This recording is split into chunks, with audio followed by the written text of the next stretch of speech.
structures here in the southeast side of Columbia. And since this is river flooding, it's going to persist for days. My car's almost gone. This happened this morning, road washed out. This car isn't going anywhere anytime soon. Schools around the area have been canceled. 600 National Guard have been activated. Uh-oh.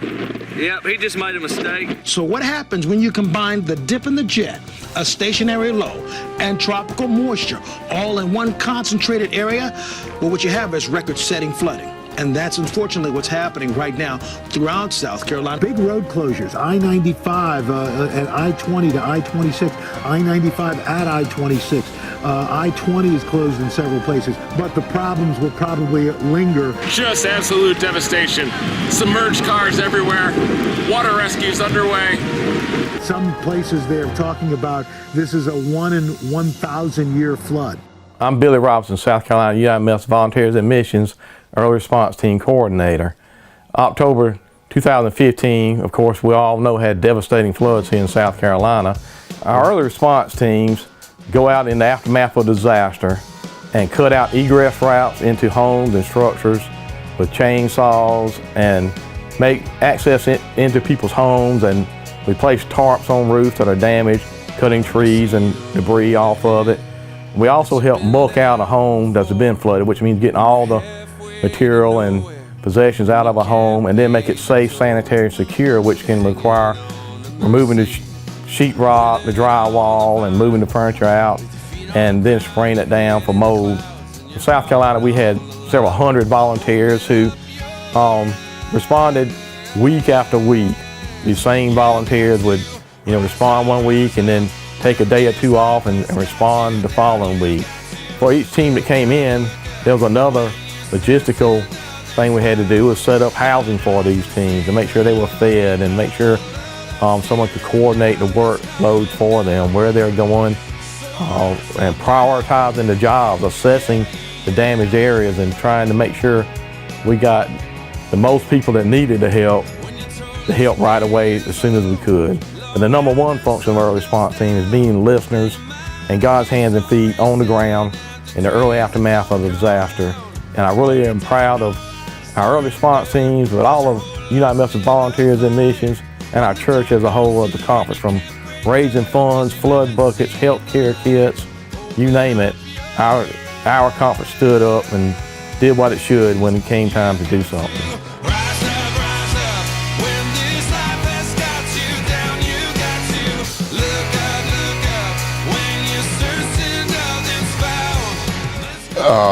The floods came in October, and almost immediately the early response teams go to work.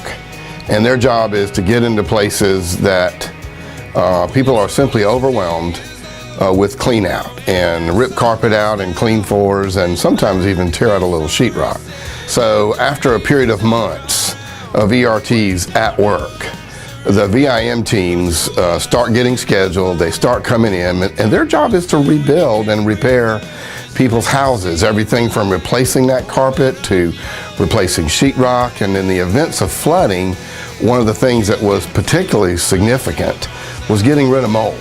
So there was an awful lot of that going on. It's a big job, it takes a lot of people. We needed construction coordinators, we needed case managers, we needed administrative staff, and most of that was paid for by an Corps grant. And so one of the things I did with the help of the people here in the conference office was to get people hired, at least 9 people in a fairly short period of time. And those are the people that'll be working for the next couple of years on the recovery effort. My name is Ward Smith, and I'm the Director of Recovery Ministries. And we transitioned from the ERT into the rebuild and recovery phase late last year, and have making great progress in regards to hiring staff, disaster case managers in each of the 3 areas, and construction supervisors in each of the 3 areas to coordinate the teams and to work with the homeowners. So in the early response phase, we are mucking out houses and tarping roofs. And in the rebuild and recovery phase, we are having UMVM and other volunteers to come in and rebuild the houses. So they're shingling houses, or putting up drywall, or doing the flooring or the kitchen cabinets or the whatever the area needs to be that was affected by the flood. My entire basement area, den, bedroom, bathroom, was like 2.5 inches of water came through. As the days progressed, the mold and mildew smell was profound. It was unbreathable. Of course, a FEMA inspector came out and they advised that we get out of the house immediately because of the air quality. I applied for FEMA funds. I did an appeal. I did do the appeal process. They gave me transitional rental fees.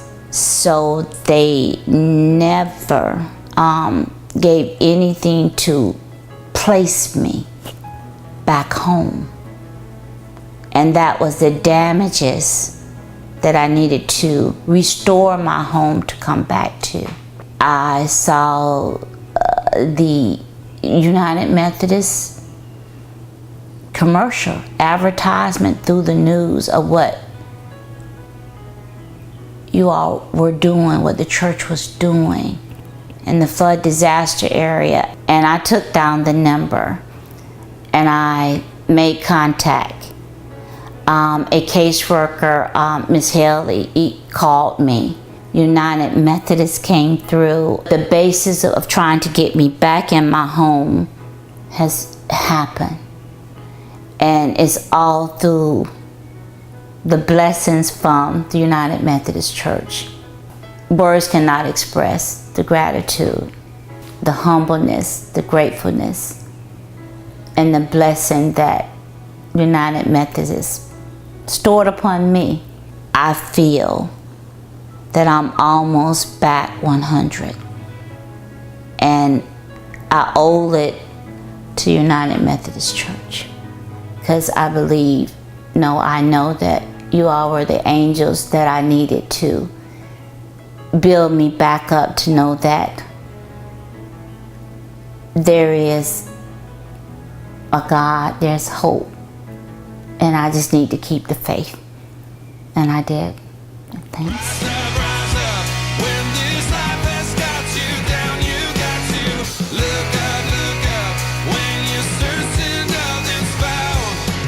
The teams are coming from all over the country, mostly from the East Coast, but as far north as Massachusetts down to Florida. The funds come from an UMCOR grant and from the SC1 monies, as well as from churches and individuals and volunteer teams who've so generously given of their time and their money to help us buy materials so that we can repair houses.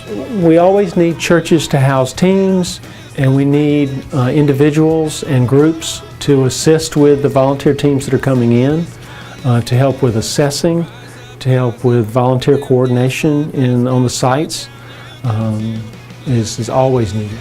Thank you for all you have done to help the people that were and the families that were so affected by the flooding across this state, with your generous gifts, with your generous and abundant prayers, allowing volunteers to be hosted and housed in your churches. We ask that you continue to pray for us, continue to participate with us as we help to recover from this devastating flood. I'm just so grateful, but because from what you see is not what it was. It's not. So. And that's it. I came through the storm. I came through the flood. I did.